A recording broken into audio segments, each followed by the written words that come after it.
নমস্কার বন্ধুরা, আপনারা দেখছেন ইয়েস বাংলা টিভি। গত কয়েকদিন ধরে আপনারা হাজার হাজার কমেন্টে একটাই প্রশ্ন করছেন, বাংলা বাড়ি প্রকল্পের টাকা কবে দেবে? নাম লিস্টে থাকা সত্ত্বেও টাকা আসছে না কেন? আসলে এখন লেটেস্ট আপডেটটা কি? আমি আপনাদের কাছে শুধু একটাই কথা বলবো, গুজবে কান দিবেন না, অফিসিয়ালি প্রক্রিয়ার উপর ভরসা রাখুন। আজকের এই ভিডিওতে আমি কোনো গুজব নয়, কোনো আন্দাজ নয়, এই মুহূর্তে বাস্তব পরিস্থিতি কি চলছে, কেন দেরি হচ্ছে আর সামনে কি হতে চলেছে, সমস্ত কিছু পরিষ্কারভাবে আপনাদের জানাবো। তাই অনুরোধ, ভিডিওটা শেষ পর্যন্ত দেখবেন। হ্যাঁ বন্ধুরা, আপনারা অনেক কথা শুনেছেন, বারবার করে প্রত্যেকটা ভিডিওতে শুনেছেন। এই ভিডিওর জন্য লাস্ট পয়েন্টের জন্য আপনাকে প্রত্যেকটা পয়েন্ট ভালো করে দেখতে হবে, জানতে হবে, বুঝতে হবে। চলুন শুরু করি। আসলে সমস্যা কোথায়?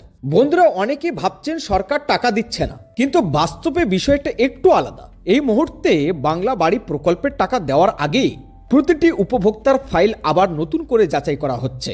কেন করা হচ্ছে? কারণ আগের তালিকায় ভুল নাম, ডুপ্লিকেট নাম, ভুল ব্যাংক ডিটেল, এই সমস্যাগুলো ধরা পড়েছে। টাকা না ঢোকার আসল কারণ, এই মুহূর্তে টাকা আটকে থাকার প্রধান কারণগুলো হলো অনেকের ব্যাংক অ্যাকাউন্টে কেওয়াইসি অসম্পূর্ণ, আধার লিঙ্ক থাকলেও ডিবিটি অ্যাক্টিভ নেই, কিছু ক্ষেত্রে bank account inactive, block level এখনও ফাইনাল অ্যাপ্রুভাল পেন্ডিং। এই কারণগুলো ঠিক না হলে সরকার টাকা পাঠালেও ব্যাংকে ঢুকবে না টাকা। তাহলে কবে টাকা দিবে? এটাই সবচেয়ে বড় প্রশ্ন। বর্তমান লেটেস্ট আপডেট অনুযায়ী জেলা স্তরে যাচাই করা প্রক্রিয়া চলছে, ব্লক ধরে ধরে ফাইল ক্লিয়ার করা হচ্ছে।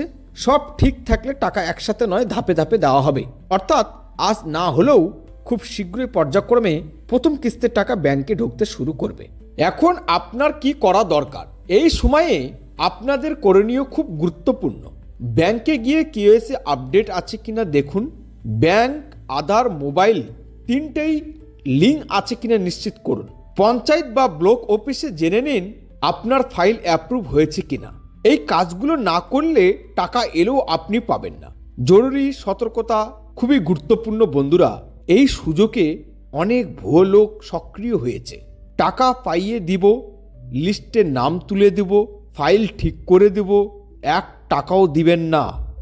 সরকারি প্রকল্পে কোনো ফি লাগে না, এটা মনে রাখবেন। সামনে কি আপডেট আসবে, পরবর্তী আপডেটে আমি আপনাদের জানাবো কোন জেলা আগে টাকা পেতে পারে, স্ট্যাটাস চেক করার নতুন পদ্ধতি, দ্বিতীয় কিস্তি কবে আসতে পারে। এই আপডেট মিস করতে না চাইলে চ্যানেলটা অবশ্যই সাবস্ক্রাইব করুন। বন্ধুরা, আমি আপনাদের কাছে শুধু একটাই কথা বলবো, গুজবে কান দিবেন না, অফিসিয়ালি প্রক্রিয়ার উপর ভরসা রাখুন। ভিডিওটা উপকার এলে লাইক করুন, শেয়ার করুন, আর ইয়েস বাংলা টিভিকে সাবস্ক্রাইব করুন, কারণ এখানে সঠিক খবরটাই আগে বলা হয়। ধন্যবাদ, ভালো থাকবেন।